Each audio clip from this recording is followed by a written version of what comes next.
To get started, open up the outline for Essay 3, linked below, go to File, and make a copy. For this assignment, you will be choosing a satirical comedy skit that makes an argument about a social or cultural issue that it seeks to change or question. You will find and analyze the persuasive and satirical tactics used in the video, and provide specific examples from the video to illustrate how they are used. You will also be looking at some of the messages or ideas brought up by the video, and you will argue whether these messages are accurate based on your research. The requirements for this essay are as follows. Your essay should have 8 paragraphs. This will include an introduction, a setting the groundwork, 5 body paragraphs, and a conclusion. Each paragraph should be at least half a page double-spaced, but it can be longer. Your essay must include citations for each of the 4 research articles you include in your message paragraphs, as well as a citation for the satire video that you're using. It must include a works cited page and in-text citations. Your essay must be in MLA format, and it must be proofread for grammatical errors, punctuation, syntax, and style. Choosing your tactics and messages. In a previous assignment, Submit Plan for Essay 3, you chose your tactics and messages that you want to discuss in your essay. Make sure you have full points on that assignment and have that document open before you start to work on your outline. If you don't have full points, read over the feedback and make any changes, then come back here. You will also need to choose what you want to discuss in your 5th body paragraph. This can be a 3rd tactic or message. It could also be your personal experience with the topic of the video, or a related issue that you wish to explore. I will be going over the basics in this video for each of the paragraphs, but if you want more specific examples or to kind of see what it should look like, I do have pages for all the paragraphs included in our Unit 2 module. It's going to look like this. If you go to Modules and scroll down to Unit 2, you should be able to see all these assignments. So the only thing you're submitting is a final assignment, but the rest of them are going to have really helpful information and examples to help you as you work throughout this. So feel free to refer to these, but I'll be going over the basics in the video.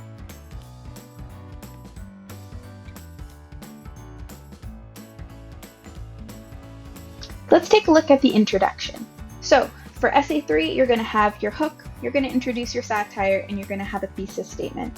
For your hook, just like with Essay 2, you can really write about whatever you want, and I do include a link to the Google Doc with the list of different hook options so that you can get some ideas. For your introduced satire, you're going to define satire and cite the source of the definition. And then for your thesis statement, you're going to tell me the title and creator of the video. You're also going to introduce any persuasive or satirical tactics that you're going to be looking at, as well as the messages that you're going to be looking at. I'm including here a thesis sample so you can kind of see what the completed thesis is going to look like. And I used the video School Bully by Key and Peele. So you can see here that I've included the name of the video, the creators of the video.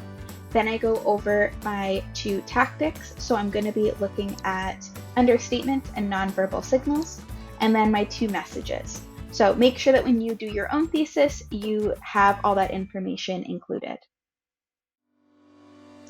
After the introduction, we have your setting the groundwork. So this is a different type of paragraph that we haven't encountered before.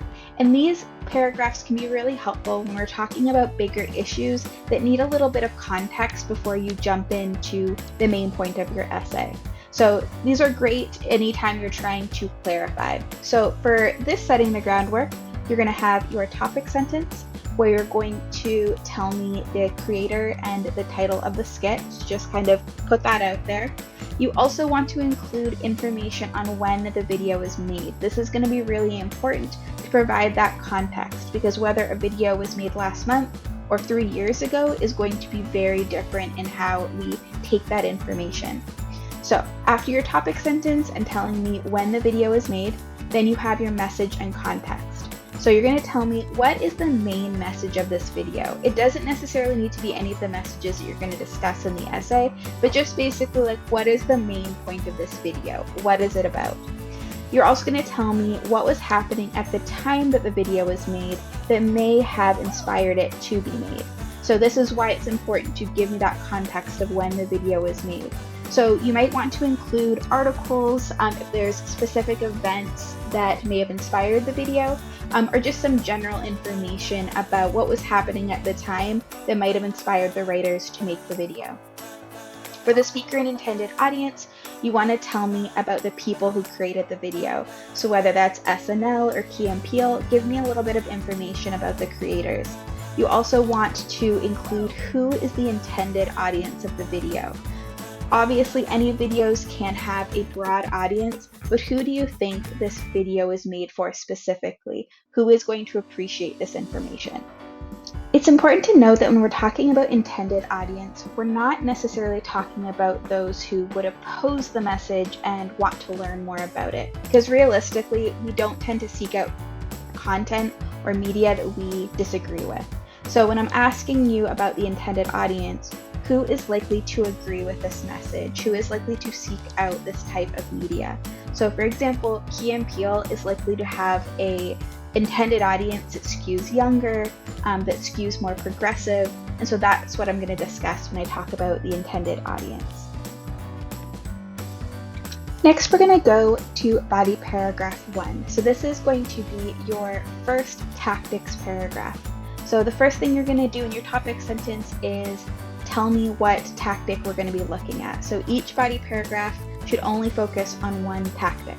So you'll say 1, persuasive or satirical, whatever it is, tactic used in the video is, state whatever that tactic is, and then for your support, you're going to describe the scene in detail where the tactic is used. So assume that your reader has not seen the video, or at least hasn't seen the video enough times that they have memorized all the scenes. So what you're going to do is say your tactic is repetition. You're going to give me 2 scenes where repetition is used. You're going to describe the scene in detail. What does it look like? What characters are in the scene? What are the characters doing? What are maybe some context clues in the setting or in what's happening? So basically you're going to describe the scene in detail, describe how the tactic is used in that scene, and then later on in the writing process we're going to analyze the scene and why that tactic is being used and why it is effective in that scene. And we're going to do that twice. So make sure that whatever tactics that you're choosing, they are used more than once. They need to be used multiple times so that we can look at different scenes and really do a close analysis. For body paragraph 2, it's going to be very similar to body paragraph 1. You're going to introduce your second tactic that you want to discuss, and then again, you're going to give me 2 specific examples from the video of that tactic being used in a scene, and you're going to use a lot of descriptive detail when you're describing the scene, which will make it easier later when you analyze the scene and the tactic. If in the outlining process you realize that one or both of your tactics don't have enough examples to go along with them, it is absolutely fine to change the tactics that you're using. I don't suggest changing your entire topic, but if you want to just change a tactic so that you have more examples, that's totally fine, and you don't need to revise anything. You can just change it in your outline. Moving on to body paragraph 3, we are going to start looking at your messages. So again, you're going to introduce your first message. One message that the video presents is that blank. Now again, you can change the language of this, but basically I just want you to tell me what the message is in that first sentence. Then for your support 1 and 2, you're going to find research-based articles or studies that help to prove the accuracy or inaccuracy of that message. So it's okay if when you research the message you find that it's not true, or maybe it's partially true. That's fine. That's what you're going to say in your body paragraph, and then include whatever research you found that either proved or disproved that message. Make sure to include the full name of the author and the article title when you introduce your support. So you'll start by saying in the article blank by blank, obviously fill in the blanks, they state that, and then go into your quotes that way. And that way I know when we're talking about research versus when you're just talking about your opinion on the topic. You're going to do this for both of your support.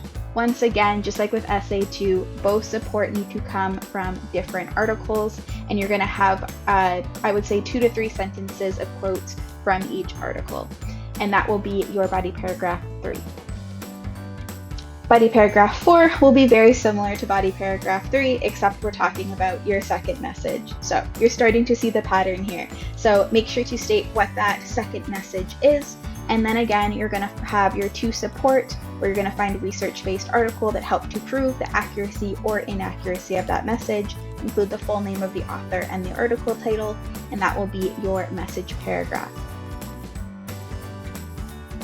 Just like with essay 2, it is important that all the research that you use for this essay do include the following criteria. So making sure there is a named author first and last name. Unless this data is coming from a government site like the CDC, there should absolutely be a named author. You want to make sure that the information is directly from a primary source, like a study, or it is taken from a secondary source, but they link the studies that they're getting this information from. Anytime there's mention of research or studies and there is no direct link that goes to that study, that is a red flag. Make sure that the article is less than 5 years old, unless, again, we're talking about an historical event where you might have information or an article that is older. But if we're talking about science-based information, we want something recent. We don't want old information. And then lastly, the site is not trying to sell you another service. As long as your articles fulfill these requirements, you should be good to go. As I stated at the beginning of this video, you will have a fifth body paragraph that can be whatever you want it to be. So you can just write about a third message or a third tactic, since you already know how to do those paragraphs. But you can also talk about other things. You could talk about your personal experience with the topic of the video, or a related issue you wish to explore that is related to the video. The only requirement is it must be a proper essay paragraph, meaning there's a topic sentence and there's some sort of support, whether that's coming from research or coming from examples from the video or coming from personal examples in your life. It is also up to you in what order you want to put your paragraphs, so I will be looking that you have at least 2 tactics and 2 message paragraphs, but the order you want to put that in is up to you. Same thing with the body paragraph 5. If it ends up being a message or a tactic paragraph, you might want to put it with the other message or tactic paragraphs. You may want to have it at the beginning, you may want to have it at the end. Totally up to you. As long as you have those requirements, I don't really care what order the body paragraphs are in. Finally, we have the conclusion, and just like with the other essays, you're going to revisit your hook, you're going to review the main points, and any final thoughts. As I stated at the beginning of this tutorial, there is more information and more examples provided in Unit 3. So if you go to Unit 3, there are all these different pages that will go over the different paragraphs and provide examples to go along with it. So definitely utilize those if you have questions or if you just want to know kind of what you're aiming for. All that information is there and you can look it over and use that as your template. Once you have filled out your outline, you will submit it and wait for me to grade it. You will likely have to revise after it is graded. Read the comments for instructions. I will have provided detailed feedback on what needs to be revised. Once you have full points, you can start your Essay 3. Students who have full points on their essay prep assignments will get extra credit points applied to their essay, so it is always a good idea to revise your essay prep assignment.